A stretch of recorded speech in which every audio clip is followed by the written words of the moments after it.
Gerrel Salazar. Entonces vamos a dar inicio y comenzar con la presentación del libro Tierra de Sol, que es una propuesta muy interesante. He tenido la oportunidad de leer los textos y wow, me ha gustado mucho. Entonces le cedo la palabra a mi compañera Perla. Hola, hola, buenos días. Muchas gracias por acompañarnos. No, sí está bien, sí está bien. Muchas gracias. Gracias por acompañarnos. Esta actividad forma parte de las actividades que hemos estado realizando por parte del CIL, Centro de Creación e Investigación Literaria, también en colaboración con el colectivo de Disrupción Corpórea. Saben que un poco lo que estamos intentando es traer como escritoras propuestas que nos ayuden también en la labor de la escritura, ¿no? Nos interesa mucho cómo trabajar sobre estos procesos. Esta es una universidad que justo trata de enseñar a las personas, ahí está, a escribir. Entonces, pues, por eso estamos acá. Les presento un poco a los que nos acompañan aquí en la mesa. Bueno, ahí está. Nos acompaña el editor, de Katia. Les leo un poco la semblanza de Katia.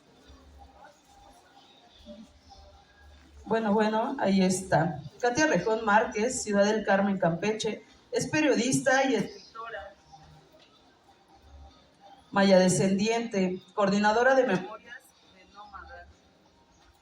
Se está apagando. No, creo que más bien como que lo están desconectando de allá arriba o algo así. A ver si quieres hacer. Gracias. ¿Esta es la pila? Puede. Ahí está. Muchas gracias. Comienzo de nuevo. Katia Rejón Márquez, Ciudad del Carmen, Campeche, es periodista y escritora, maya descendiente, cofundadora de Memorias de Nómada y Fugitivas MX, medios independientes de Yucatán. Escribe sobre derechos humanos, medio ambiente, género y sexualidad. Ha publicado en medios internacionales y colaborado con organizaciones de derechos humanos. Nos acompañan también en la mesa el doctor Gerrel Salazar, ya todos lo conocemos aquí. Muchas gracias, profe, también por ayudarnos como con el contacto para que Katia pudiera presentarse aquí el día de hoy con nosotros. El día de hoy presentamos Tierra de Sol, es un libro de crónicas y bueno, le cedo la palabra al profesor Gerrel Salazar, que nos va a dar pues como un panorama general de este libro.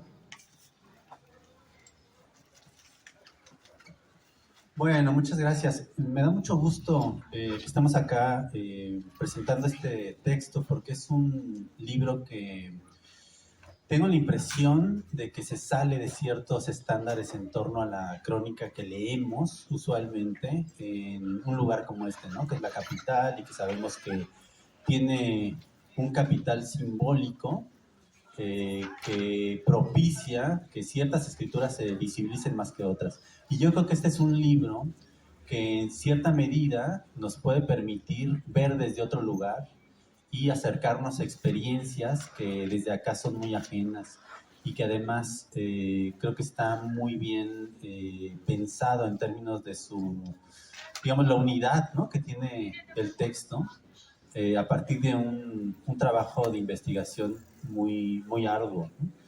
Lo primero que diría sobre Tierra de Sol sería que se trata de una serie de crónicas vinculadas con ciertos viajes en torno a espacios de la península de Yucatán, ¿no?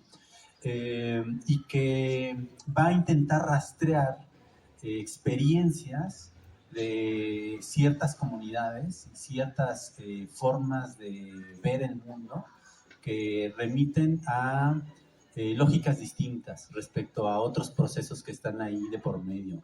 A mí me parece que algo central del libro es como una especie de resistencia frente a la modernización, ¿no? Ciertas formas de acercarse, por ejemplo, a la naturaleza, ¿no? A mí me gustó mucho el trabajo con el paisaje, ciertos momentos descriptivos y incluso contemplativos vinculados con esa naturaleza. y que está asociado, yo diría, a una tradición del regionalismo, ¿no? Una tradición que reivindica formas de vida que no están operando desde las lógicas de las grandes metrópolis, ¿no? Entonces me parece que ahí hay una tradición muy fuerte que Katia está reivindicando, ¿no? Lo otro es como un trabajo de investigación desde el periodismo y que tiene como centro la idea del testimonio, ¿no? La idea de la voz de los otros como lo principal o lo primordial y no tanto privilegiar la propia voz, ¿no? Yo creo que eso se nota muchísimo, ¿no? Una atención, una posibilidad de escucha, ¿no? Yo diría que aquí hay como una cuestión de ética, una ética de la escucha, ¿no? Lo pondría en esos términos, que busca dar cuenta de esta mirada que está acompañada de ciertas prácticas y también de cierta cosmovisión. Y por eso escuchar como a todos estos personajes que vas entrevistando, ¿no? Me pareció muy significativo, porque además creo que lo haces con un tono que genera un estilo, no sé, como de cuidado, ¿no? De atención, y eso no es tan usual. Tengo la impresión de que mucho de cierto periodismo narrativo, sobre todo escrito por hombres, eh, tiende a privilegiar la propia reflexión más que lo que se deriva de esas voces otras. Y eso me gustó mucho, ¿no? Ahí también a lo mejor podríamos hablar de una estética del cuidado, ¿no? En esta forma.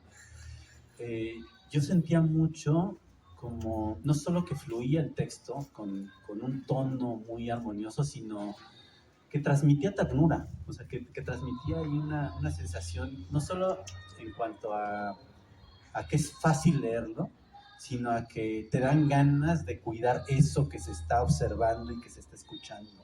Y eso me gustó mucho, ¿no? Porque no es sencillo de transmitir, ¿no? Algo así.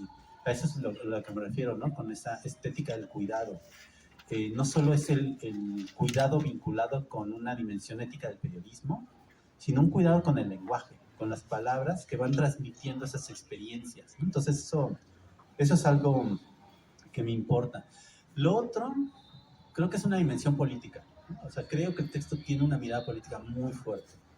Una mirada que remite a la denuncia de ciertos procesos, ¿no? Ciertos procesos de despojo.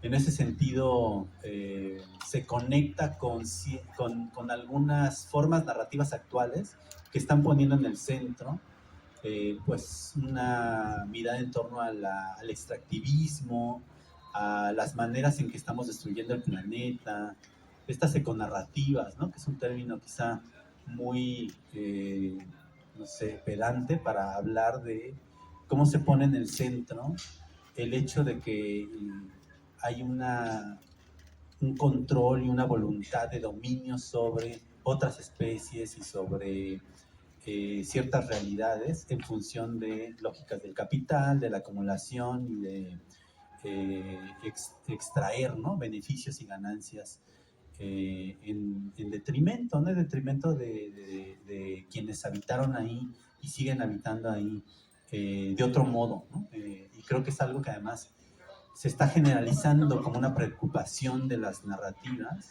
pues porque es una emergencia y es una crisis que no podemos soslayar, ¿no? Entonces tengo la impresión de que hay como una contrahistoria que se está jugando acá.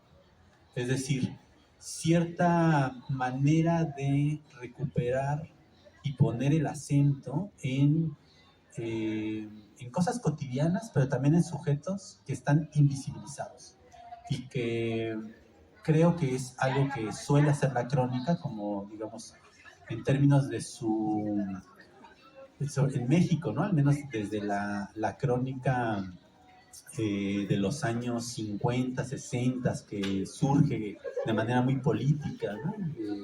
Sobre todo con Monsiváis, con Poniatowska, ¿no? Días de guardar, La noche de Tlatelolco, ¿no? Que permite narrar otros procesos, ¿no? Frente a las narrativas dominantes, narrativas oficiales que hablan sobre ciertas maneras de decir qué es lo que está pasando ahí. Y creo que aquí se están nombrando otras cosas que van más allá de esa narrativa oficial. Lo otro es el relato de viaje, ¿no? O sea, yo creo que ahí hay una mirada en torno al viaje que intenta saltarse la idea del viaje turístico, ¿no? Con el que solemos asociar otros espacios, ¿no? Siempre que pensamos en lugares que nos son ajenos, tenemos estereotipos, tenemos imágenes creadas.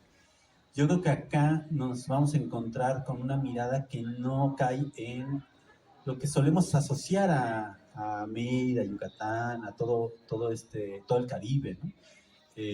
Vinculado, qué sé yo, con viajes de placer o con otro tipo de experiencias más folclorizadas, ¿no? Ciertas comidas, ciertas tradiciones, maneras de hablar, etc. Yo creo que hay, y creo que es lo que intenta hacer la literatura de viaje que importa, que es ir más allá de ese estereotipo y hablar de cómo, en cierto sentido, desconocemos formas de vivir que vale la pena escuchar, ¿no? Entonces, eso es otro elemento que a mí me interesaba y que además tiene mirada de colonial de por medio, ¿no? O sea, es decir, tiene una crítica a la blanquitud, ¿no? Que aparece enunciada en varios momentos, a lo patriarcal, por supuesto, que también hay una perspectiva de género que va atravesando, ¿no? Toda esta lectura de la realidad que estás haciendo, ¿no? Eso me gusta mucho. Y además, que de pronto aparecen, yo sentía como destellos autobiográficos, ¿no? O sea, que hablabas de ciertas cuestiones vinculadas con la memoria propia, ¿no?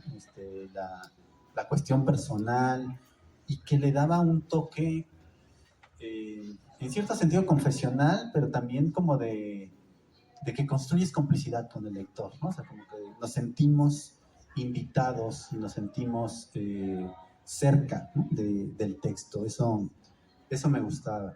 Hay un rasgo de la escritura de viaje, que es la idea de la traducción, ¿no? El cronista de viaje como un traductor cultural que conecta o funciona como un puente entre maneras de pensar la realidad, valores, ¿no? Yo creo que aquí aparece a partir también de la lengua, ¿no? Está el glosario, por supuesto, al final, pero también hay momentos en donde dices, es que esta palabra remite a esto, ¿no? Esto significa tal cosa. Entonces hay una invitación al lector para poder entrar en contacto con esos valores y esa manera de percibir lo real. Y quizá un elemento más que quisiera plantear es el asunto de cómo hay una búsqueda de una voz que remita a una identidad, ¿no? O sea, porque incluso hay reflexiones que de pronto aparecen en ese sentido, ¿no? ¿De qué manera hablar de un otro? Yo creo que hay una pregunta ética, que también es una pregunta incluso técnica, estética, en relación con eso, ¿no? ¿Cómo hablamos de los otros sin subordinarlos a nuestra propia forma de pensar, sin instrumentalizar el discurso ajeno? Creo que esa es de las cosas más difíciles de hacer en la crónica, porque tenemos además en esta época muy egotista, en donde las redes siempre nos demandan estarnos proyectando y diciendo qué pensamos, ¿no? Este exceso de un narcisismo, ¿no? Es una cultura muy narcisista en la que vivimos. Y yo creo que la crónica es uno de esos discursos a partir de los cuales podemos poner en jaque esos mandatos sociales a hablar solo de nosotros mismos o a generar una mirada tan narcisista. Y ahí más bien es una pregunta que a lo mejor al rato nos puedes platicar un poco. Esa búsqueda de la expresión, ¿no? O sea, cómo lograr estéticamente una mirada que no en donde no desaparezca nuestra voz, pero en donde la mirada ajena, la cosmovisión del otro sea prioritaria. Bueno, eso es para empezar, ¿no? El diálogo, y les paso el micrófono.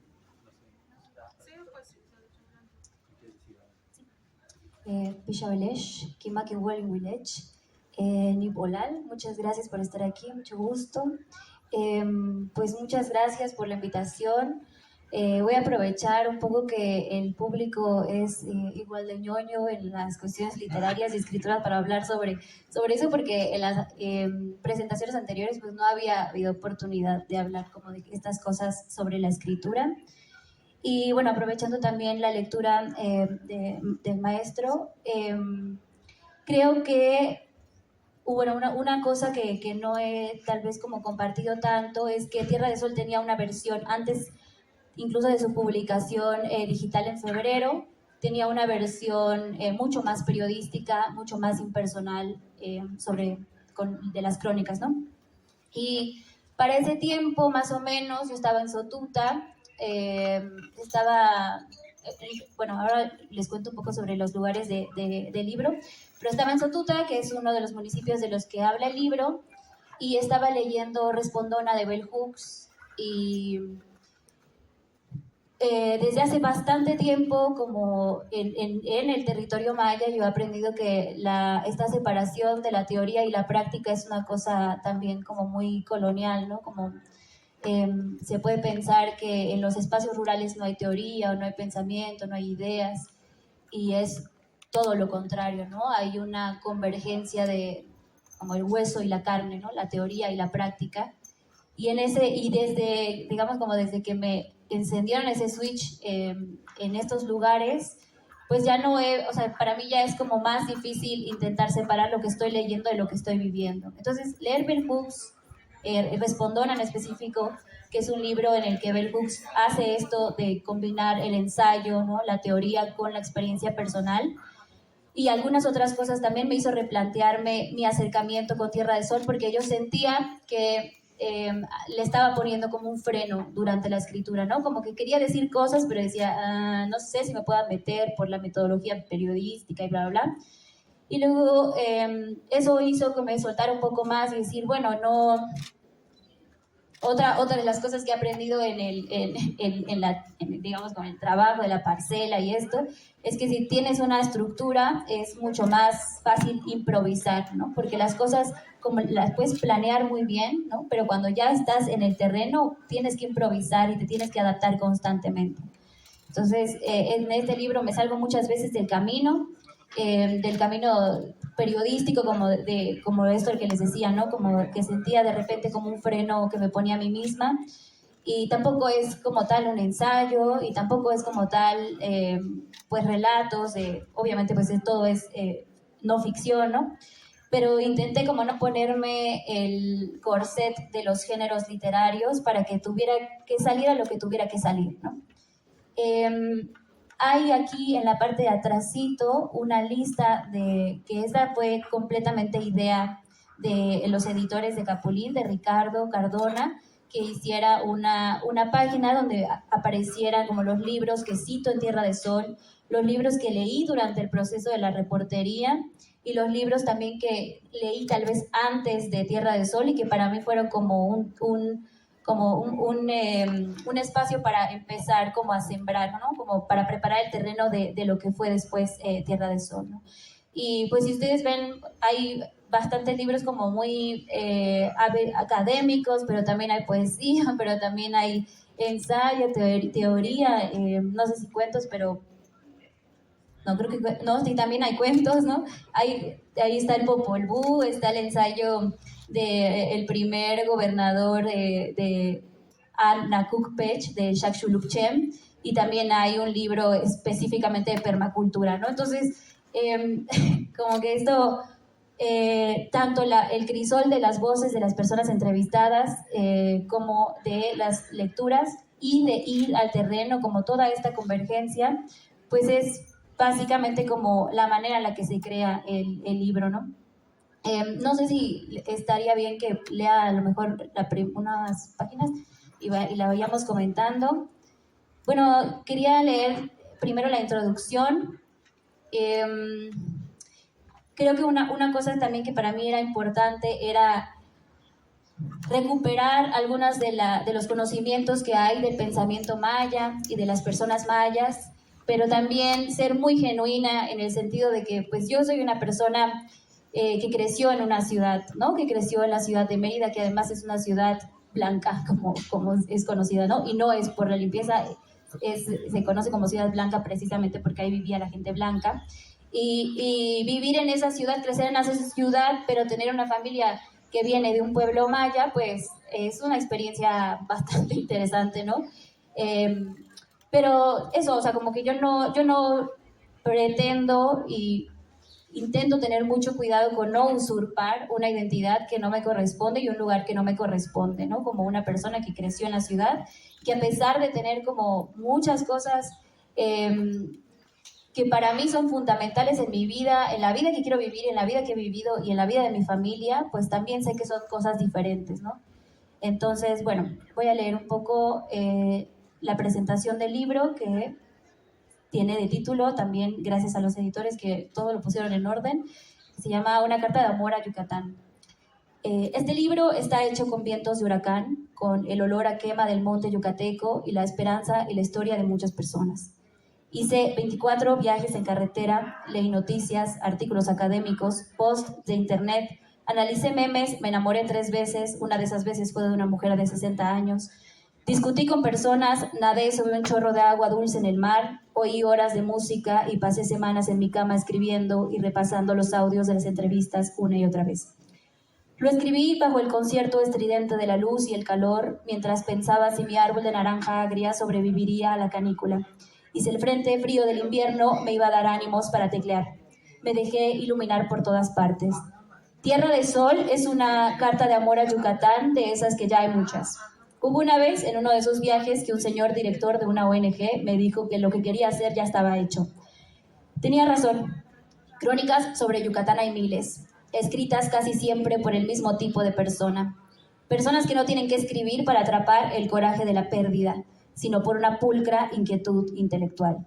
Gracias a ese señor entendí que no quería hacer un libro impersonal. Quise escribir un libro que no expulsara de la conversación a quienes no nacieron aquí, pero han construido su hogar en esta tierra como el resto. Quise hablar de arte y de cultura de mi generación, de la nostalgia, de lo problemático de la nostalgia, de la identidad y lo problemático de la identidad cuando se enuncia desde la individualidad esencialista y permanente. Quise recopilar testimonios e ideas que no son mías o no completamente mías. Quise que fuera más que un libro, que fuera un mapa, una semilla junto a miles. Quise escribir con la autenticidad de las palabras de quienes hablan y de las mías. Escribí este libro para convencerme a mí misma y a la gente que admiro que vale la pena seguir aquí a pesar de todo. Siempre hay un mejor lugar al cual irse, pero a veces quedarse es una decisión política igual de válida y digna. Lo que hace falta es organizarnos para ensuciar en el sentido alegórico la ciudad blanca y sus alrededores. Este es un mensaje muy largo y en spam, un llamado a habitar la tierra de nuestros abuelos y abuelas, sabiendo que no somos ellos ni ellas, somos otros, como dice Alica Santiago, aunque venimos de esa raíz, tenemos nuevas hojas.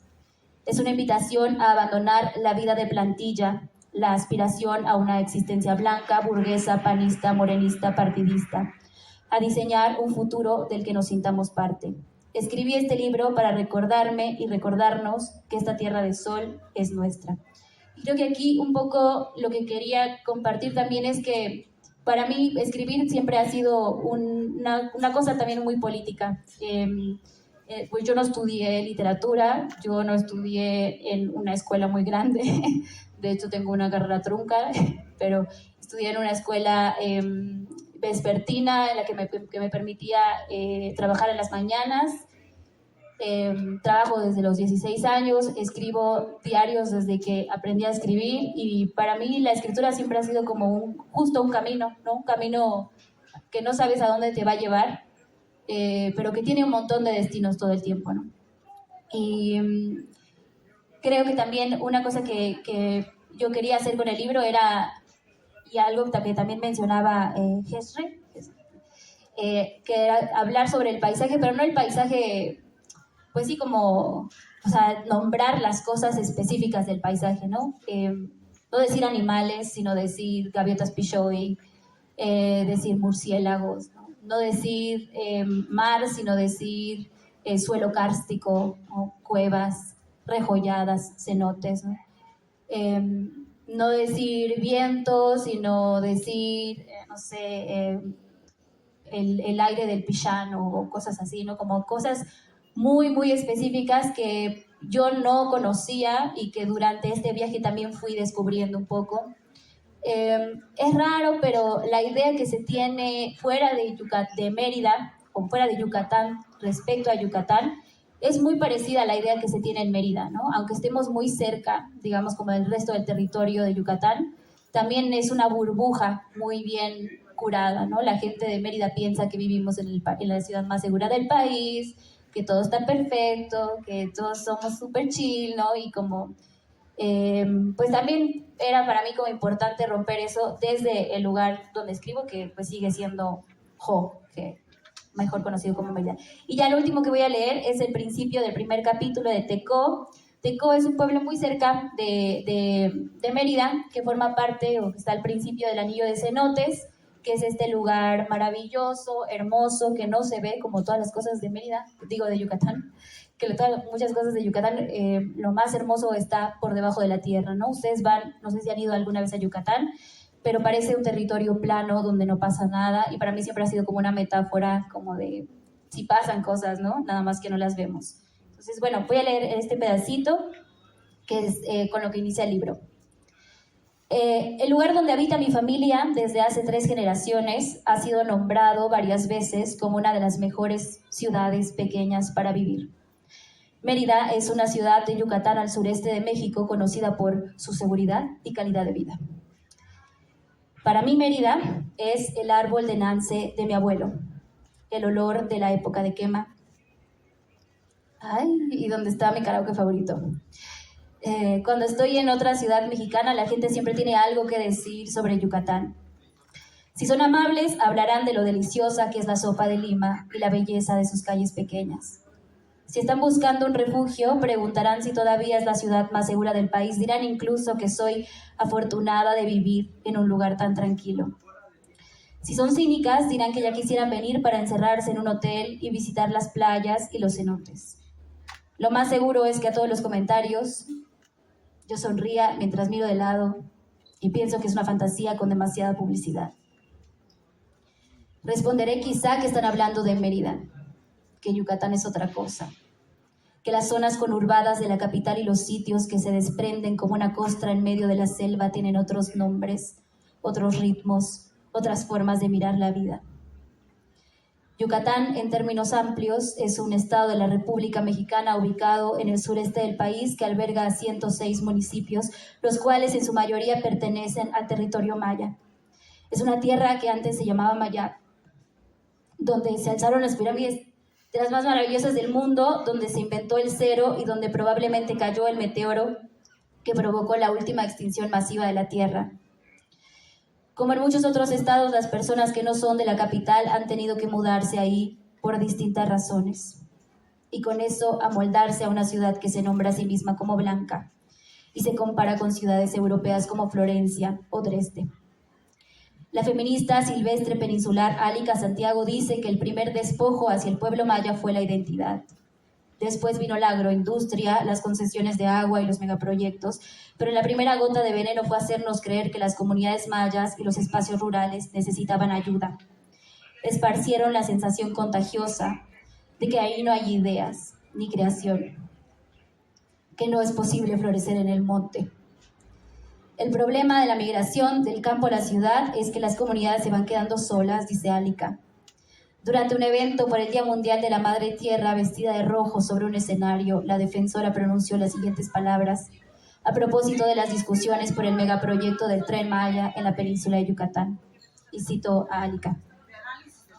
Ustedes, con sus espejos de siglos empobrecidos de sentido, desraizados, creen en lo extensivo, lo inmediato, lo sin alma, como sus semillas plásticas que alimentarán falsas hambrunas, y no saben que resguardamos la vida del pueblo, del mundo, en nuestras milpas, en los solares, en los montes, en la memoria colectiva, y seguiremos alimentándonos y alimentándolos a pesar de sus guerras de olvido. Cierro cita. Si miráramos Yucatán desde otra perspectiva, sabríamos que su paisaje no es plano. Sus curvas están por debajo de la tierra, en cuevas y cenotes donde hay espectáculos enteros de carbonato cálcico, una forma aburrida de nombrar las cascadas de cristal que hay en las grutas, esos cielos negros de murciélagos, techos húmedos del sistema kárstico pedregoso, una forma aburrida de decir suelo de roca oceánica. Las rocas de mar forman cuerpos de agua que corren en ríos subterráneos, rejolladas y estuarios, atravesados por la luz del sol y las raíces de álamos y ceibas. No hay otro sistema de cuevas como este en el mundo. Algunas teorías dicen que emergieron por el meteorito que cayó en Chicxulub, Yucatán, hace 66 millones de años. Y bueno, ahí ya empieza la historia de Ángela Vilés y Patricia Ulm. Y bueno, muchas gracias.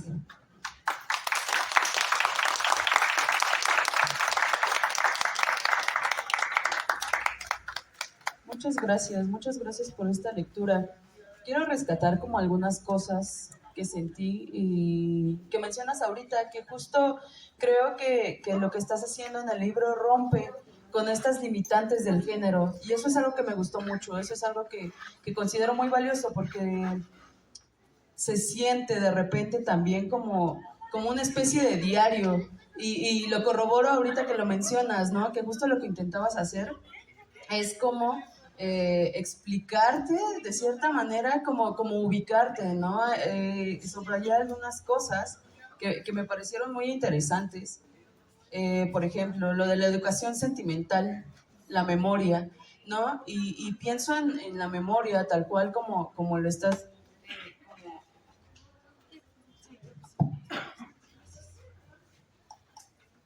de la memoria, tal como lo estás planteando, como en el libro, como una memoria que todavía puede escribirse, que se sigue como escribiendo, ¿no? Eso me parece muy esperanzador. Me gusta también cómo pones el énfasis justo en esto, en que cuando nosotros pensamos en Mérida, en Yucatán, nosotros, o hablo desde mí, pensamos como ir a turistear, ¿no? Como ir a los cenotes, como justo esta idea que gira en torno a Yucatán, y además a las crónicas que se escriben de Yucatán, ¿no? Y me gusta mucho cómo tú haces esta invitación, que además tiene una carga de posicionamiento político bien fuerte y bien importante y bien necesario, creo, al momento de rescatar lo que está por debajo, ¿no? Cómo pones como esta metáfora de los cenotes y que justo pareciera que lo más importante se queda debajo de la tierra, ¿no? Y tú haces como esta recopilación de cierta manera y sacas a flote lo que importa. Me gusta mucho también cómo vas entrelazando. Es una novela pues polifónica, ¿no? Que se hace a partir de muchas voces, y el orden que tú les vas dando, cómo van de cierta manera platicando entre ellas mismas, ¿no? Me parece, pues sí, justo como tú lo nombras, una carta de amor a Yucatán. Eso me pareció muy importante y muy bonito también, porque te ayuda a ti misma, creo, a eso me refería al inicio, como con lo del diario, a explicarte cómo está funcionando, ¿no? Y cómo estás tú entendiendo o reorganizando lo que también para ti es como súper valioso, y creo que es muy importante también como visibilizarlo. No sé qué pienses o cómo fue para ti también como este proceso, ¿no? Yo sé que viajaste como por muchos lugares, haciendo entrevistas, incluso hay en algunas crónicas está la voz, ¿no? De las personas que entrevistaste, y también cómo hay de cierta manera esta diferencia entre lo que ellos plantean, como la visión que tienen ellos mismos sobre sus labores, ¿no? Recuerdo mucho dos momentos, o en una crónica cuando habla sobre este señor que va en la combi y abre su lata de chela, ¿no? Entonces, ese y el de la señora, ¿no? Como la idea que planteas de que la señora hace tortillas, me parece, como para sobrevivir, y también como pues sí, el privilegio, así lo nombras, el privilegio que se tiene como, sí, como alguien que está dentro de, pero también mirando como desde afuera, ¿no? Y tratar de darle como ese orden. No sé qué pienses al respecto de eso. Sí, y creo que también se relaciona con la pregunta que decía al principio Heschel sobre cómo involucrarse sin ser protagonista en estos relatos. Y creo que son dos cosas. Primero, entrar con con la absoluta certeza de que no tienes ni idea de lo que te vas a encontrar, ni idea del territorio. Creo que entrar, digo, todas las personas tenemos prejuicios sobre las cosas que no conocemos, y creo que eso es algo, o sea, súper normal, digamos, como entre comillas, pero es como algo muy natural porque necesitamos también medio organizar las cosas en el pensamiento, ¿no? Pero saber que esos prejuicios son cosas que se van a ir moviendo durante la experiencia, es algo a lo que ya tienes que llegar como predispuesta, de saber que vas a estar equivocada, ¿no? Y todas las personas que aparecen en el libro, en las crónicas, son personas que tienen un absoluto conocimiento sobre el lugar en el que viven, ¿no? Y creo que prueba de eso es que son varias las entrevistas que se hacen en cada uno de los municipios, pero hay cosas en las que coinciden entre todos, ¿no?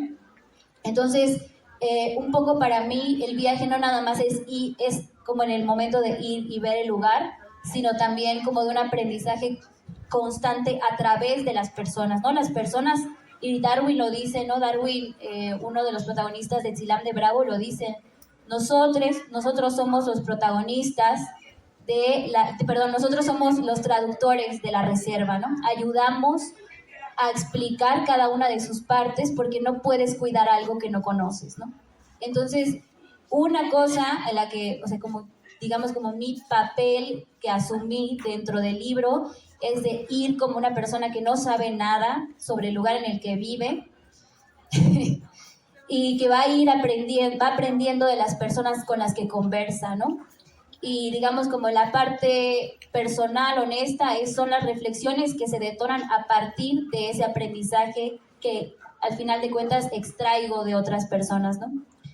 Entonces creo que es un poco así. Digo, hay algunos capítulos que para mí son mucho más personales que otros.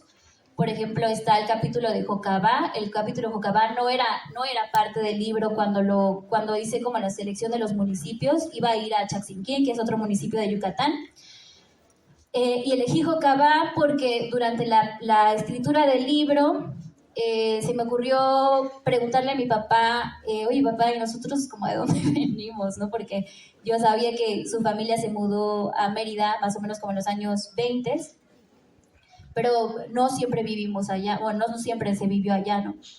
Y además se mudaron a la parte sur, que la parte sur de Mérida es como la zona donde, pues sí, como casi todos los municipios de Yucatán están al sur de Mérida, pues ahí es como las primeras migraciones, ¿no? Y el norte se conoce como esta parte donde ahora está, digamos, como hay más plusvalía porque ahí vive la gente con dinero, entre otras personas, porque también es complicado decirlo así, ¿no?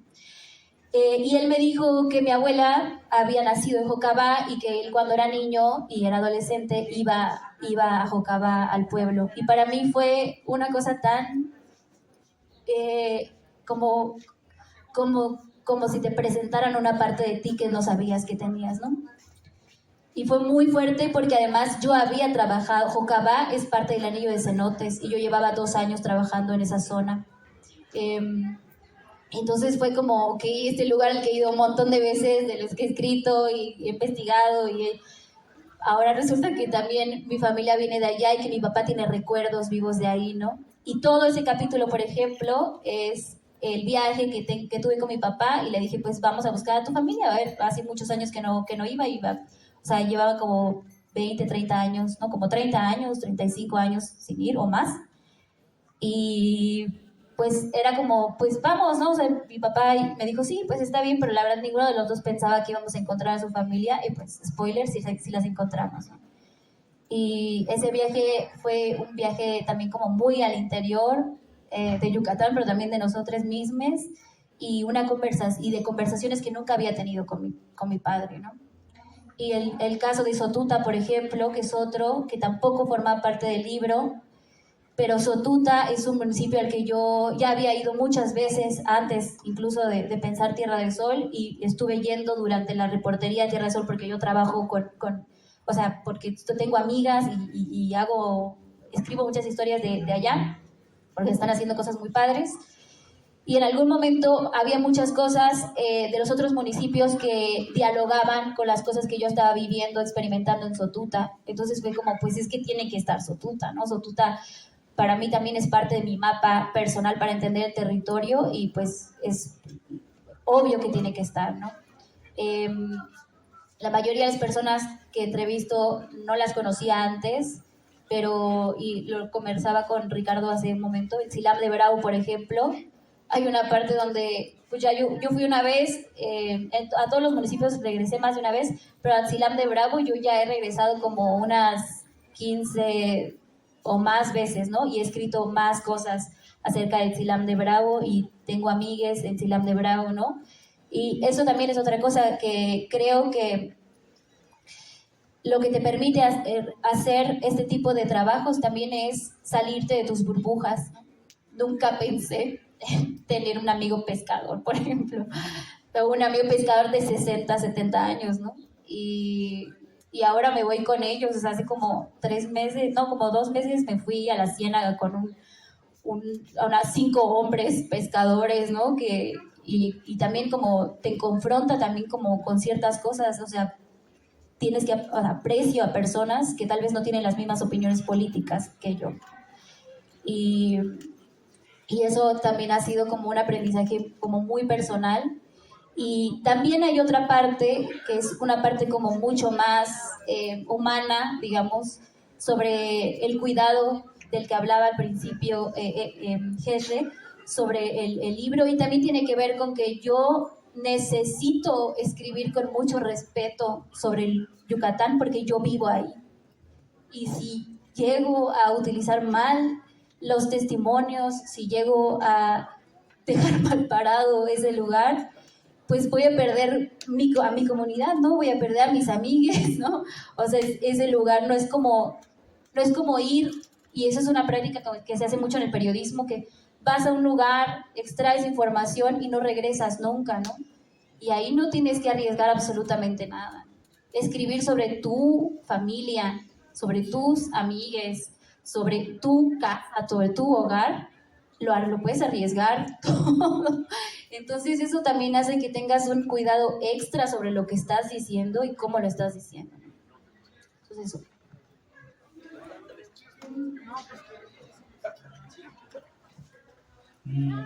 Hablando aquí desde el margen, ¿no?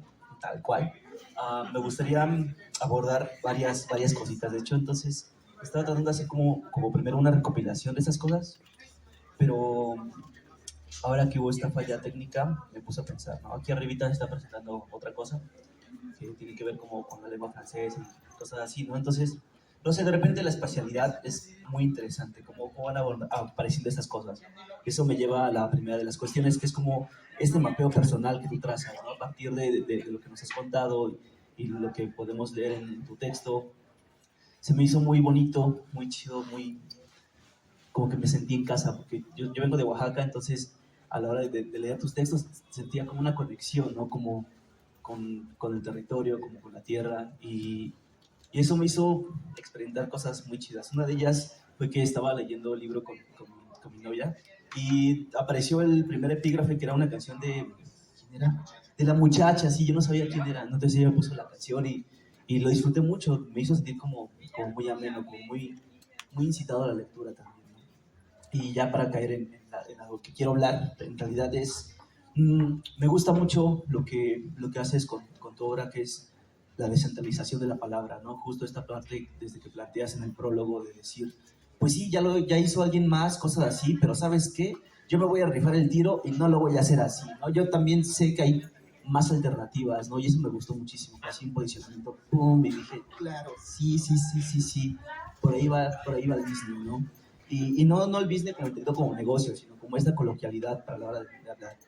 Y Y llegando a esta parte de la descentralización de la palabra, pues es que claro, nosotros existimos, ¿no? A veces no sabemos dónde estamos parados y nuestra genealogía, ¿no? Realmente, pues todo México es una cosa bárbara, extraña y a veces muy confusa. Pero tratar de hacer estos recorridos, estos mapeos personales a través de la región donde habitamos y luego donde decidimos habitar, porque creo que también es eso, ¿no? Uno puede estar aquí y chido, ¿no? Va, estoy acá, pero cuando uno decide habitar, habitarse y habitar la cosa cambia, el panorama cambia, justo se crean como otras relaciones, el contacto con los amigos es diferente, ¿no? Esta relación, por ejemplo, con Darwin, que tú hablabas ahí, wow, qué chido ese canal hablando de esos vatos, los manglares, ¿no? Precioso. Y la otra parte es que me gustó ver en tus textos como un vehículo. O sea, sentí que tus textos se convertían en una obra vehículo. Entonces yo me sentí trepado en la batería de tu camioneta mientras íbamos recorriendo así los lugares y se sintió realmente muy chido, ¿no? No sé si soy capaz como de abordar las partes técnicas. En realidad creo que me gusta más abordarlo justo desde esta parte más como cercana, ¿no? Porque realmente es eso, creo que sentí tu libro muy cercano. Entonces podríamos hablar maravillas como de las partes técnicas y las construcciones de los relatos, pero sí, existen, pero yo quiero irme hacia esta otra parte. Y como una pregunta ahí que se me ocurría desde, no sé cómo abordarlo, pero ¿cómo imaginaste el libro? ¿No? A mí me llamó mucho la atención mientras leía los textos, era ¿cómo imaginaste el libro? ¿Qué querías contar? ¿Cuáles fueron las primeras ideas que te vinieron a la mente cuando tú te propusiste crear Tierra del Sol? Entonces, por ahí me gustaría como si pudiera crear un primer diálogo.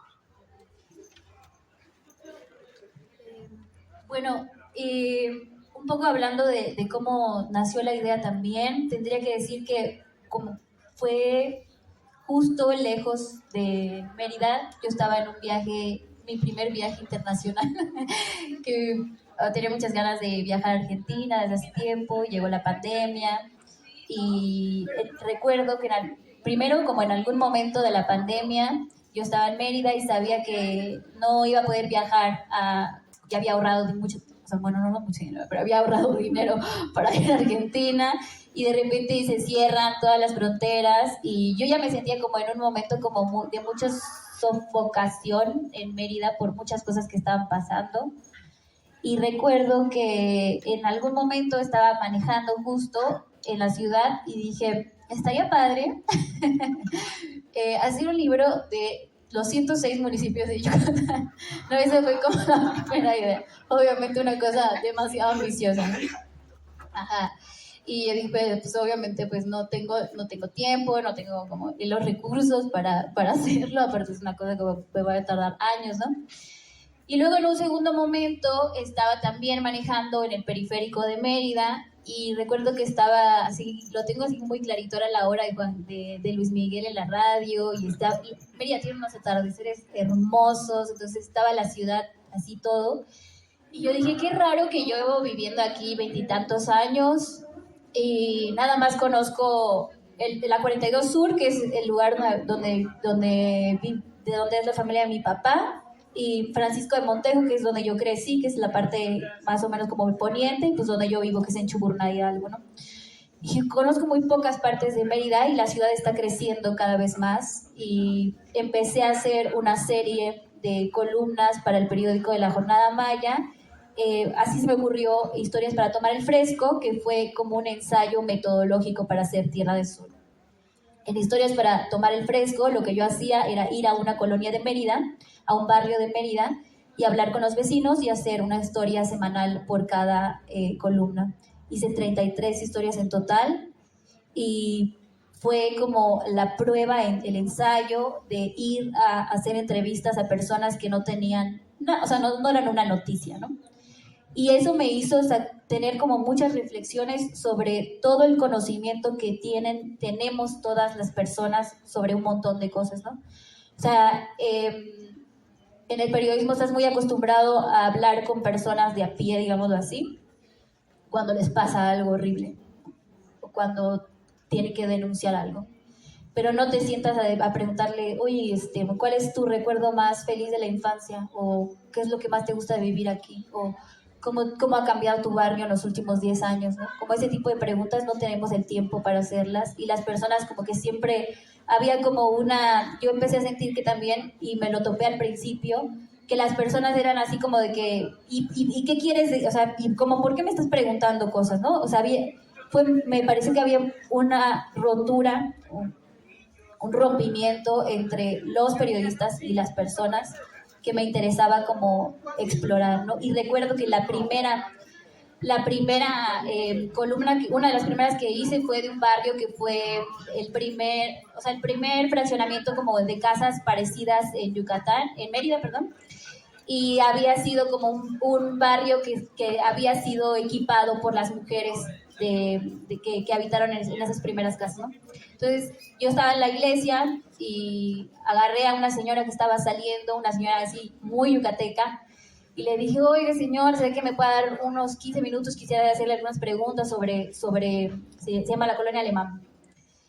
Y ella me dijo, oye, pero va a tardar mucho. Y le digo, no va a tardar mucho, nada más quiero hacer unas preguntitas, que no sé qué. Yo estaba así como igual empezando, ¿no? Y le empecé a hacer preguntas acerca de su vida en el barrio, de sus recuerdos, de su familia, de sus vecinos. Y ya cuando yo dije, bueno, ya le quité mucho tiempo, y ella lo que me dijo fue, ¿y no tienes otra pregunta ahí para hacer? Y para mí fue como, tengo un montón, señora, ya nos sentamos y creo que eso también, si me aventé a proponer un libro en la que yo tuviera que ir a un municipio donde no conocía a nadie, o que llegaba como que fulanito de tal me habló de ti, mucho gusto, y vengo a hacerte preguntas, creo que fue después de hacer Historias para tomar el fresco, ¿no? Y fue que yo ya tenía muy claro que la gente tenía un montón de cosas que decir, y que las conversaciones podían ser riquísimas cuando te salías del formato de entrevista y se volvía una conversación. Una de las últimas entrevistas que hice para Historias de tomar el fresco fue en una colonia que se llama Nueva Chichén, y el señor de 85 años se puso a cantarme, ¿no? Como cosas así que dije, pues es que, o sea, ¿qué pedo, no? O sea, llevo haciendo periodismo 9 años y nunca en mi vida me había sentido tan bien haciendo esto. Entonces creo que Tierra de Sol es sí, como una consecuencia de esas primeras experiencias. Muchas gracias. Creo que bien importante todo esto, o sea, los procesos, pero también desde dónde surge, ¿no? Desde dónde surge y cómo le vas dando forma, como ya hasta a terminar en esto, ¿no? ¿Te parece bien si hacemos como unas cuantas preguntas para ver el público si tiene ahí algo que preguntarte, y también si tú quieres como compartir algo más que hay como un montón de cosas, ¿no? Que hablar sobre el libro, pero no sé si alguien tenga alguna pregunta.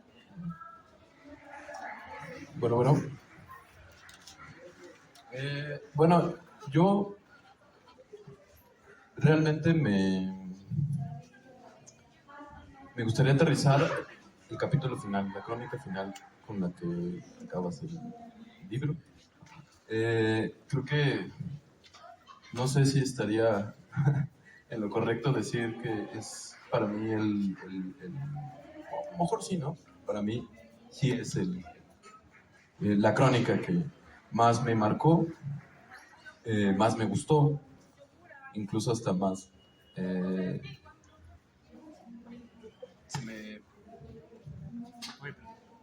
se me facilitó, ¿no? La lectura, incluso también la recapitulación de la información. Sí, gracias. Y pues vaya, este último capítulo, igual, el título me encantó mucho. Se llama Un meteorito para extinguir la nostalgia, ¿no? Y el título es tan genial que en él habita pues todo lo que tiene que... Todo el contenido, mejor dicho, todo el contenido de la crónica, ¿no? Pero vaya, en esta crónica hay distintos personajes, pero noté que la mayoría son familiares, ¿no? Que vienen de los Figueroa, que también vienen de la dinastía Pech, ¿no? Que son políticos y comerciantes, ¿no? Esa parte también me encantó mucho porque me imagino, ¿no? Bueno, me imaginé que en las preguntas que tuviste que hacerles, o incluso también en las pláticas que tuviste con ellos, te tuvieron también que contar no solamente las preguntas que les hacías, sino también toda la historia detrás de ellos y de ellas y de ellas, ¿no? Pero bueno, en este ensayo, en esta crónica, perdón, el lugar en el que se está trabajando es, perdón si lo pronuncio mal, Chicxulub. Y dentro de la historia que me imagino que te contaron, ¿no? También me encantó mucho el significado, ¿no? del nombre de este lugar, que es el lugar donde cayó el diablo, ¿no? El pozo donde cayó el diablo. Y conecta totalmente, ¿no? Con esta idea del meteorito que cayó en Yucatán. Y también otro personaje que le preguntaron, ¿no? Me parece que personas extranjeras, que dónde estaba el meteorito, ¿no? Y le responde, estás parado en él, ¿no?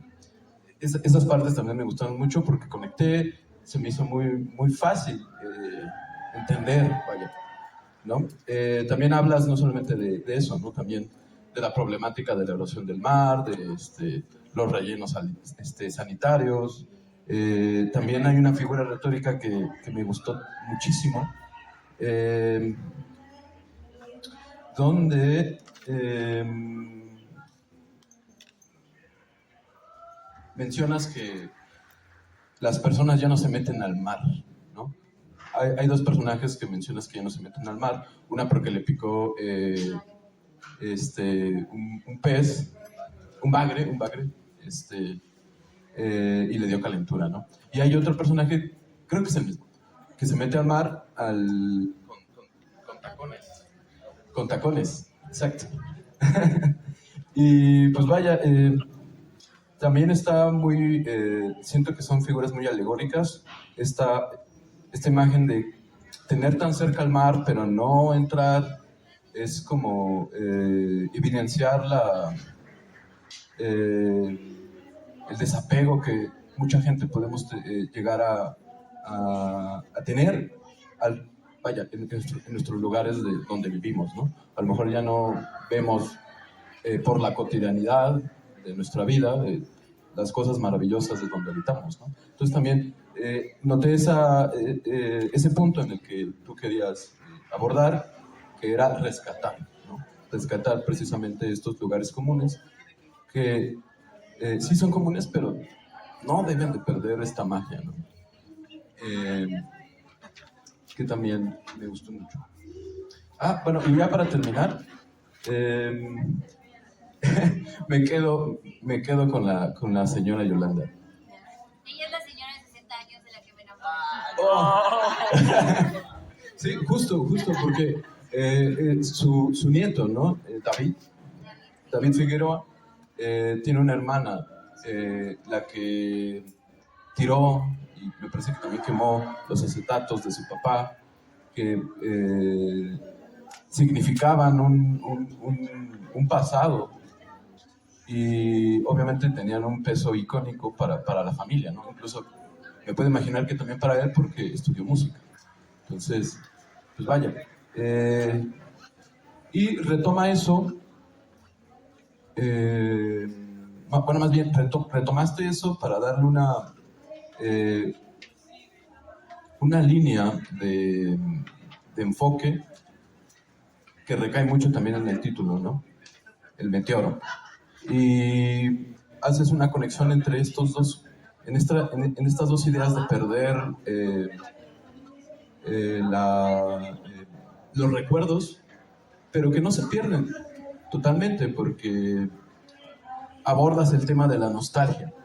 Y es lo que comentaba hace rato con el profesor Herrera, que la nostalgia primero la abordas dentro de gracias a las voces de los personajes, como una pérdida, ¿no? Sentir nostalgia, primero lo mencionas como una pérdida, sí, una pérdida, pero después le das esta vuelta de tuerca y mencionas que no es tanto una pérdida, sino más bien un intento de generar esta identidad colectiva que es muy necesaria. Y pues vaya, también regresando a Yolanda, a la señora Yolanda, esta figura que creaste de retomar lo que decía la señora, la hermana de David. Es la tía, la hermana de Yolanda. La hermana de Yolanda, que le hubiera gustado vivir en esa época en la que cayó el meteorito, ¿no? Y lo aborda desde una manera muy simbólica, muy bonita y también muy reflexiva. En la manera en que le hubiera gustado vivir en ese entonces, para que todo este cúmulo de errores que han cometido y que hemos cometido, me pongo también en esta misma postura, que hemos cometido para borrar eso. Y conecta muy bien con esta idea de tirar o hacer un lado estos recuerdos que pues, no nos sirven, ¿no? Estos recuerdos que en un primer momento es como como resanar, ¿no? Resanar las cosas malas que han sucedido y darle un nuevo comienzo en el que se pueda volver a florecer, ¿no? Entonces me encantó muchísimo esta visión de la nostalgia y esta visión también de la identidad derivada de la nostalgia. Me encantó mucho.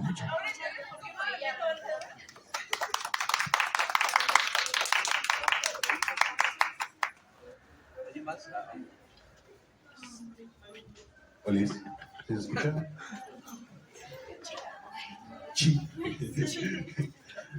Sobre todo lo que decía Chava de la construcción de identidad, nos toca mucho a nosotros también de este lado de la periferia. Yo vengo de Nesa, lugar olvidado también. Y a lo que iba a hacerte dos preguntas. ¿Cómo crees que ha mutado esta identidad en las comunidades como Yucatán con estos nuevos medios, estas nuevas formas de entender las relaciones sociales? ¿Cómo crees que ha mutado todo eso? Y en una entrevista que te hicieron, por cierto, soy fan de Historias para Tomar el Fresco, me encantaron mucho, y leí una entrevista que te habían hecho y tú decías que no creías en la objetividad del periodismo, ¿no?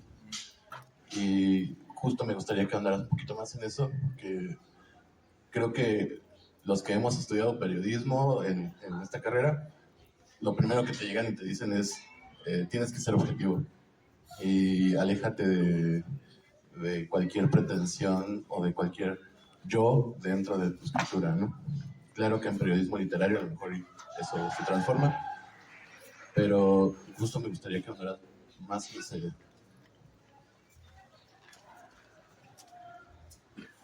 Ay, tengo un montón de frío, perdón, sí, empieza a temblar.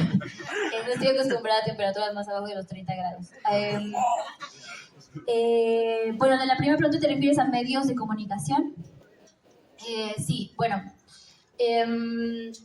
creo que en general hay preguntas que generaciones nuevas de la península de Yucatán, nuevas, como jóvenes de la generación, digamos como millennials para abajo, de la península de Yucatán, nos estamos haciendo y que son Luego una vez en alguna entrevista me dijeron así como, no, el pensamiento, la mente no es una situación individual, sino colectiva, ¿no? Entonces a veces las preguntas que tú te las estás haciendo porque hay otras personas que también lo tienen en la cabeza, ¿no? Y eso es algo que es muy claro en las preguntas sobre la identidad. Creo que justo ahora que hay más posibilidades de comunicar y recuerdo, por ejemplo, haber visto un TikTok, digo, no sé si tienen que ver esto, pero un TikTok donde entrevistaban a una persona de Quintana Roo, me parece que estaba como vestida como con tatuajes, esa onda prehispánica, ¿no? Que, como entre comillas, y decía, sí tenemos internet en la selva, tienes que lanzar tu celular a un árbol y esta cosa y la liana, o sea, como esa cosa folclórica, ¿no? Que son cosas también que al final de cuentas se exportan acerca del territorio maya, de las personas mayas. Pues la gente, o sea, tiene solares y tiene paneles solares al mismo tiempo, ¿no? Solar como el huerto tradicional maya y arriba un panel solar, ¿no? E internet, o sea, nada que ver, ¿no? Y obviamente eso también, esas conexiones ha hecho que también las personas se vayan organizando y vayan intercambiando y vayan conversando, teniendo conversaciones comunes que no puedes tener en la ciudad, por ejemplo, ¿no? Justo la semana pasada, 30 pueblos mayas de la península de Yucatán pidieron una declaratoria de emergencia socioambiental en la península de Yucatán, ¿no? Son 30 organizaciones de Quintana, o sea, tanto de Quintana Roo como de Campeche como de Yucatán, y no de las ciudades grandes, sino de Jopelchen, Tizimín, ¿no? Como sí, pues de los pueblos mayas. Y estas conversaciones se están dando de maneras bilingües, se están dando en espacios presenciales, se están dando en espacios digitales. Yo creo que es una conversación ya muy expandida y que se está teniendo primero en el territorio, pero también se están buscando conversaciones con otras partes o sea, pues sí, del país y del mundo, ¿no? Y eso por un lado, como se está complicando hablar acerca de la identidad. Sí, son muchas preguntas, o sea, están saliendo nuevas preguntas, pero no me atrevería yo ahorita a hablar de las respuestas a esas preguntas, ¿no? Porque todavía están muy frescas y todavía hay muchas contradicciones también en esos temas. Y la segunda pregunta que me hiciste, ¿qué era? Perdón, ya se me olvidó. La objetividad. La objetividad del periodismo. Sí, pues, ¿qué puedo decir? Yo creo que la escritura, la comunicación es una cosa muy humana, ¿no? Y pues las personas tenemos opiniones, tenemos experiencias, tenemos sesgos, y pretender que existe una objetividad, y yo pienso que es una discusión ya superada, o sea, realmente no me parece como ni siquiera algo debatible, ¿no? Es como ya superamos eso de no hay objetividad, puede haber subjetividades informadas y responsables. Creo que eso es a lo que le podemos apostar, ¿no? Y justo, digamos, el periodismo que a mí me interesa hacer es el periodismo que les sirve que les es útil a las personas para defender sus derechos, los derechos humanos y los derechos no humanos, y para tomar decisiones inteligentes y colectivas, ¿no? Ese es el periodismo que me interesa a mí hacer, ¿no? Ya si le gusta a Martín Caparrós, ya si le gusta a los manuales de periodismo de las universidades de México, de Latinoamérica o de Estados Unidos, la verdad es que eso a mí me viene importando muy poco, ¿no? Y justo hace unos meses, bueno, no tiene mucho, como hace como un mes, tomé un taller justo con los compas de Sotuta, que tienen una organización que se llama Cultiva Alternativa de Regeneración, y dieron un taller en Sinanché, que es un pueblo de la costa yucateca, en un solar maya de unos compañeros también, el colectivo se llama Sumil Moctán, y tomamos un curso de permacultura, de agricultura agroforestal, se me olvidó, sintrópica, agricultura sintrópica agroforestal. Y a mí me invitaron yo colaboro mucho con ellos, documentando cosas y compartiendo cosas, haciendo notas y esas cosas, pero la manera en la que yo me involucro en esos procesos es haciendo lo mismo que hacen todas las demás personas, no apartándome, como tiene sus, o sea, no no soy como la persona de la esquina, ¿no? Que está tomando notas.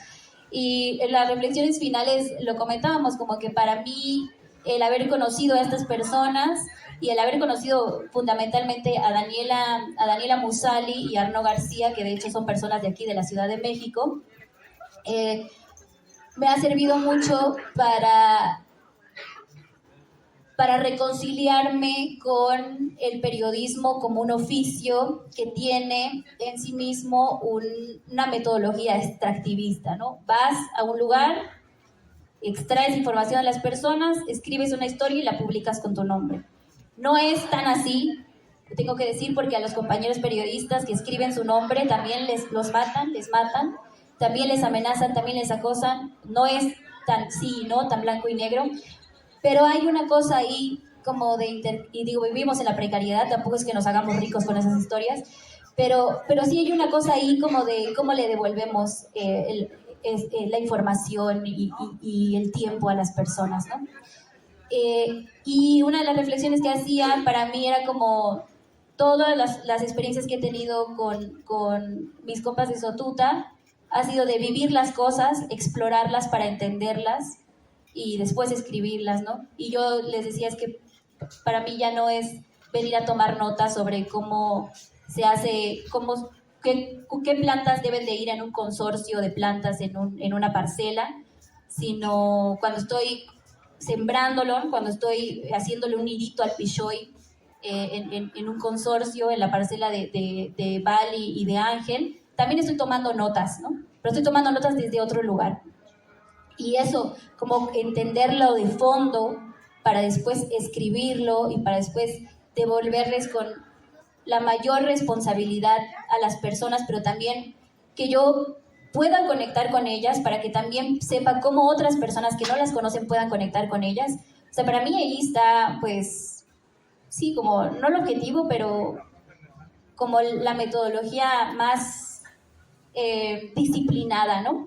O sea, yo sembré para entender cómo se hace y después para contarlo, para que las demás, o sea, para mí eso es mucho más objetivo, entre comillas, que ir y hacer preguntas y no involucrarte, ¿no? Entonces, no sé si hay algo más. Siento que ha sido muy rico, ¿no? Una serie de cosas que has planteado en torno a las prácticas para poder escribir esto, porque algo que sabemos es que en el periodismo, a diferencia de la escritura de ficción, necesitamos un trabajo previo y sobre todo producir relaciones, construir vínculos, ¿no? Establecer contacto. Y en ese sentido el periodismo creo que es más propicio para hablar de un modo no individualista, ¿no? Y has hablado también de manera tangencial sobre estas condiciones materiales a la hora de escribir, ¿no? La precariedad, pero también todo lo que implica hacer el viaje, poner en duda el punto de vista, ¿no? Incluso como una cuestión técnica de dudar de tu visión, de tus prejuicios, ¿no?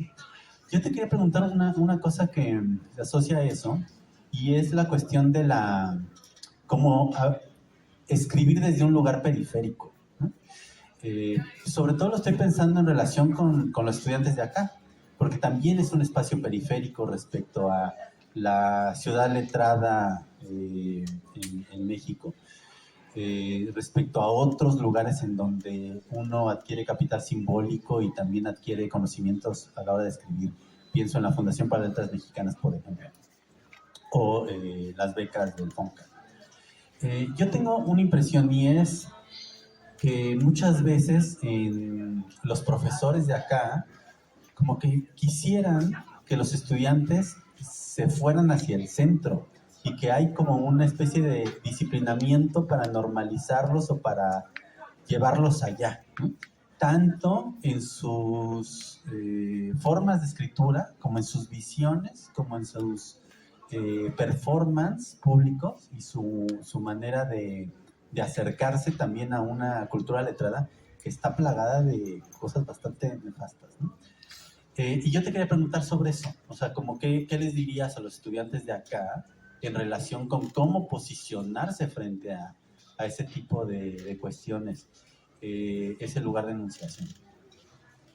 Yo les diría que la riqueza, la experiencia más deliciosa está en el saliéndose del camino, ¿no? En esos lugares que la maleza, ¿no?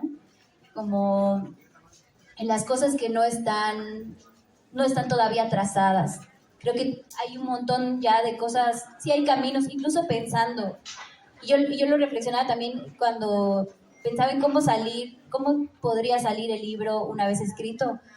Yo sé que hay caminos, o sea, ya sé que escribes un libro y lo tienes que mandar, mandas la cosa, ¿cómo se llama? El manuscrito a una editorial y esperas a ver qué te di, o sea, luego te lo editan, o sea, sé que hay esos caminos, ¿no? Pero igual esos caminos no son los únicos que existen y sí, o sea, todavía podemos brechar otros, ¿no? Brechar como...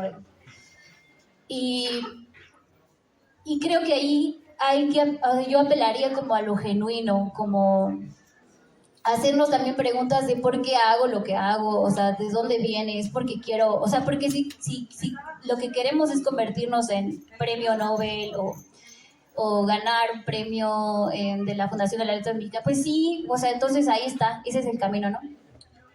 Pero pues igual esos lugares pueden ser ya como muy aburridos, como vamos a hacer otro caminante nomás, o sea, como... no me atrevo a decir que bueno, que estoy, o sea, que se escriben desde los márgenes y todas esas cosas, porque obviamente pues, no voy a romantizar esas experiencias. Pero también soy una persona como muy optimista, soy Sagitario, entonces soy muy optimista y creo que podemos encontrar cosas. Hay una frase que en este momento no recuerdo cuántos kilómetros decía Turó, pero decía algo así como que nada más necesitas como 30 kilómetros cuadrados para tener toda una vida de exploración. Entonces, a veces en los lugares donde parece que no hay nada es donde más hay. Y si pensamos que no hay nada es porque nadie lo ha contado antes. Y entonces alguien lo tiene que empezar a contar, ¿no? Y también lo hemos platicado en otras presentaciones. Con este libro no quiero decir que esto es Yucatán, ya no se puede escribir otro libro sobre Yucatán, ¿no? O sea, lo que yo me quedo después de escribir este libro es, o sea, hay un montón de cosas más que decir de Tzilam, hay un montón de cosas más que decir de Tecó, de Xixulub, hay un montón de cosas que no pude meter en el libro y que ojalá haya más personas que, no sé, que lean Tecó y digan, pues voy a conocer y que de ahí salgan más historias porque hay un montón de cosas todavía por explorar. Entonces, pues sí, o sea, yo les diría que ahí está, o sea, en donde no hay camino es donde está todavía la riqueza, ¿no? Un poco así.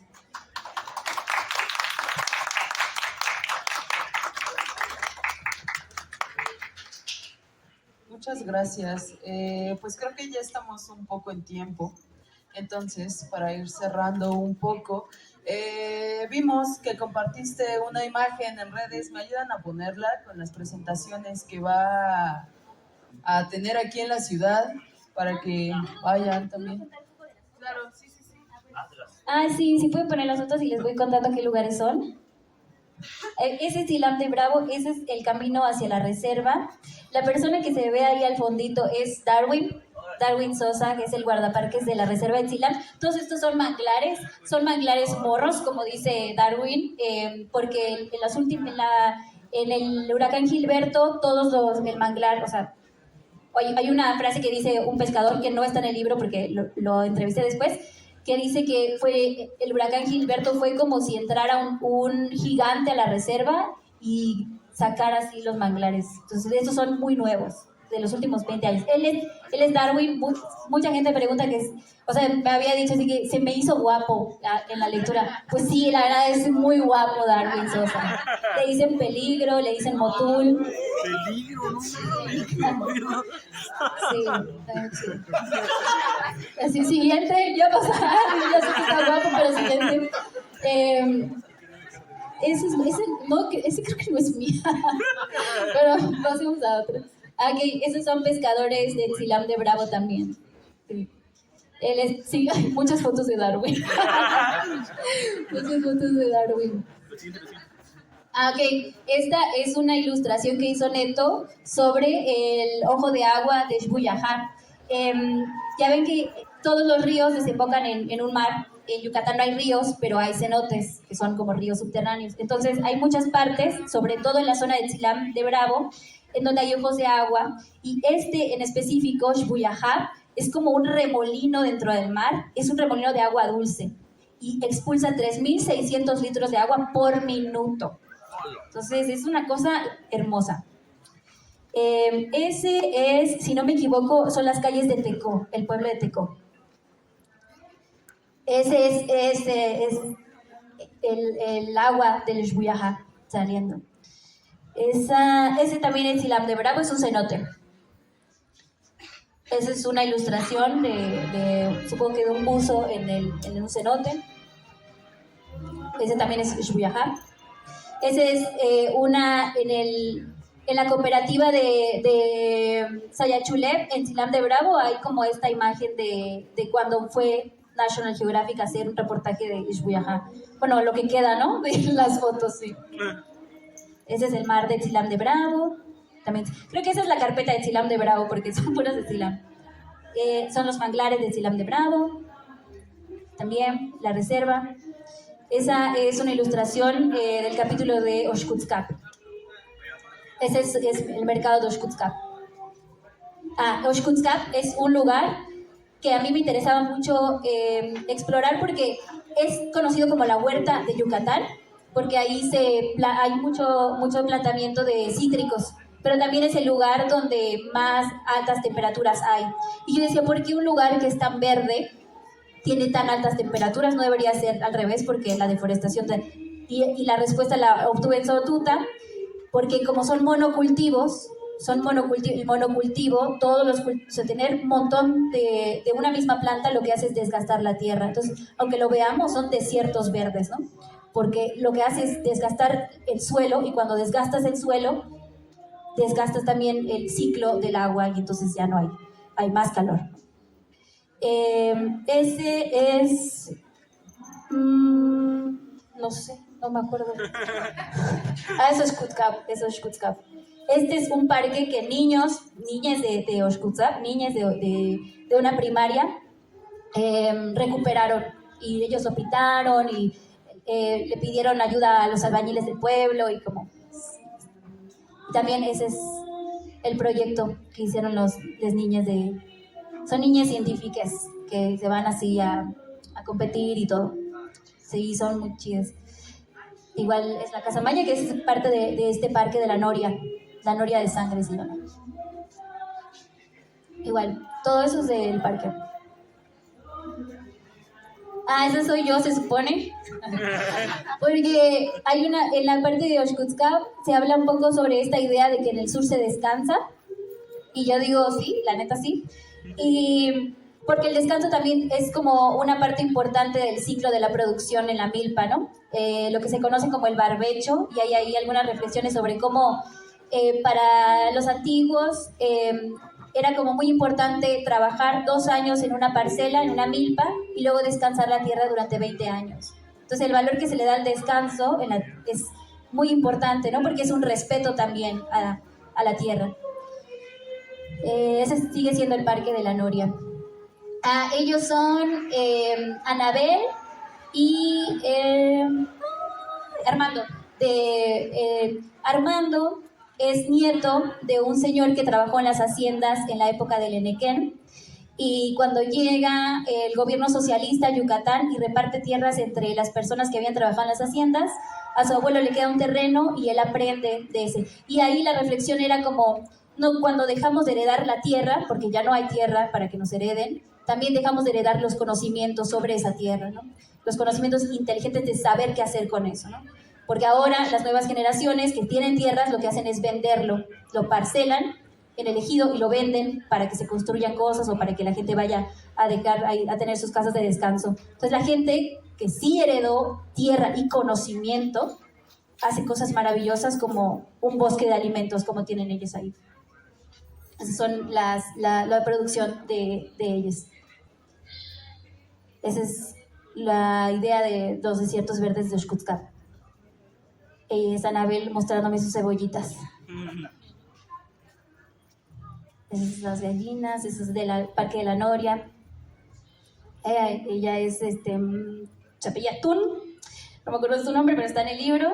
Y también es una niña que fue a competir a Guatemala para mostrar un proyecto de las abejas que hicieron. Y esa parte está hermosa porque hay un maestro en la primaria, Valentín Gómez Farías de Oshkutzcap, que es un maestro increíble, porque yo no sé cómo, pero hace que las niñas, yo lo vi entrevistar en la primaria y estaba con él afuera, y cuando entramos dejó a sus alumnos así como solos como por una hora, y yo dije, cuando entremos a la sala de cómputo van a hacer un desmadre, están haciendo esto. Las niñas estaban viendo YouTube, viendo videos de YouTube de ingeniería, o sea, estaban haciendo esto, ¿no? Sí, y nadie les dijo qué hacer. O sea, el maestro entró y les dijo, a ver, ya sé qué quieren hacer, empezar, pero hoy es día de planear y luego vamos a hacer las cosas. Pero ya estaban leyendo manuales, ¿no? Son las niñas que llevaron el proyecto. Ese es de Teco también. No, sí, de Sotuta. Ah, claro, es el Castillo Rojo de Sotuta. Gracias por explicarme. El Castillo Rojo de Sotuta. Ese es el girasol de Chela, de la maestra Chela. Ella es Daniela Musali de Sotuta. Ella es de aquí de la Ciudad de México y se mudó. Y ella es Kat, que también es del Estado de México y es una de las del proyecto de Cultiva, de los solares mayas. Es Arnaud García y Dani, su pareja. Y esas son fotos de personas en el solar de la maestra Chela. Igual, ella es la maestra Chela. En el libro hay una parte donde habla un poco sobre cómo, para mí fue como un shock decir, ¿por qué si no hay agua, si no hay tiempo, si no hay gente que trabaje el solar, no planta solamente comida, sino también planta flores, ¿no? Y ahí es como, pues no, pues que a ella le gustan las flores y cuando se defiende el monte, se está defendiendo una manera de vivir, ¿no? Y no nada más de sobrevivir, es como la reflexión. Pero ella es la maestra Chela. Y esas son personas que fueron a visitar su solar para aprender sobre cómo lo hacen. Es un atardecer en Sotuta, yo creo. Igual ese es el solar. Ella es Argelina. Ella es como muy esperanzador también conocer estas historias porque antes de la pandemia Arge no había podido cosechar tomates porque el lugar donde estaba cosechado, hay una historia, bueno, rapidísimo, yo sé que ya no hay más tiempo, pero se conoce el enequén en Yucatán como el oro verde, ¿no? En realidad el enequén era un monocultivo que desgastó muchas de las tierras de Yucatán, las tierras campesinas, y fue una de las razones por las que la gente migró a Mérida porque ya no podía sembrar, porque sus tierras estaban echadas a perder, ¿no? Entonces esto de la idea del oro verde fue oro para las familias hacendadas, pero no para las personas que vivían ahí. Entonces hay mucha de la tierra que ya no es cultivable, y en el caso de Arge era así hasta que Daniela Musali y Arnaud García la conocen, intercambian experiencias, porque es un intercambio también como muy, Arnaud estudió aquí en la Ciudad de México y el suelo de la península es muy diferente, entonces tuvieron que converger los dos conocimientos, y de esa convergencia ahora el solar de Arge da 1 tonelada de tomate rosapac cada temporada. Ella es Arge. Ese es el solar de Chela, antes de que estuviera todo bonito. Una ilustración de Xuxulú. Ella es la que se metía al mar con tacones. Sí, Doña Elia también. Ese es un horrible dinosaurio de plástico que está en Xuxulú. Es la ilustración de Elia. Ese Xuxulú es una playa que ya no es playa por la erosión del mar. Esa es la figura de cuando queman los discos, los acetatos de la familia la familia Figueroa. Ese es Chuchulú. Ella es pequeñita, mi vecina, y su hija Ceci, que fueron como mis fixers en Chuchulú. Un señor en Chuchulú cordeleando. Bueno, ya creo que no les quiero quitar mucho tiempo. Creo que con esto más o menos también se dan la idea de cómo es la península, ¿no? El monte, el mar. Y pues muchas gracias a todos.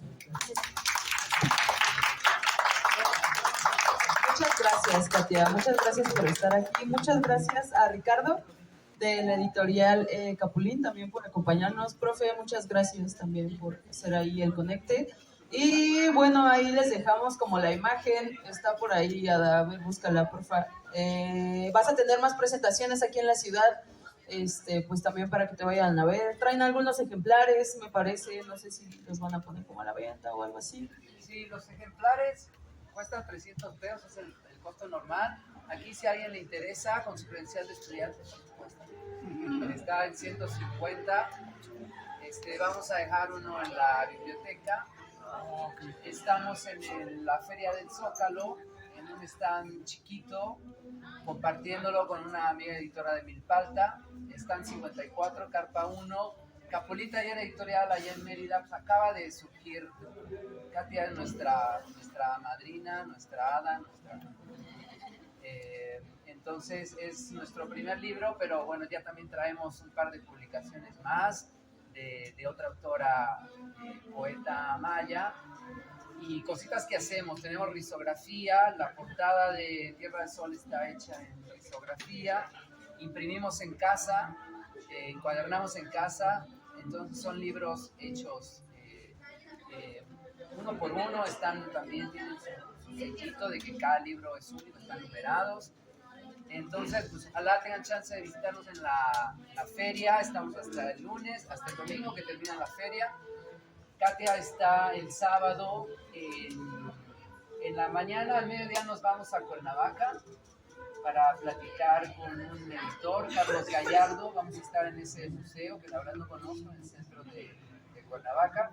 Y en la tarde a las 6 acá en la ciudad, en el centro de Coyoacán, en la librería Utópicas, está Katia pues presentando el libro con una compañera periodista, Frida Mendoza. Entonces, pues gracias también, muy rica la plática, la verdad. Nos sentimos como muy contentos. Yo creo que Katia está feliz, ¿no?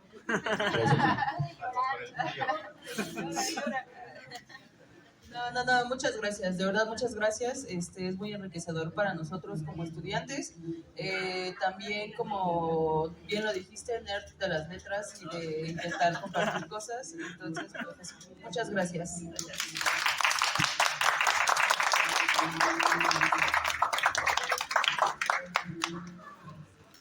Gracias a ustedes, compañeros, por existir. Aquí se rompió la taza. Aquí.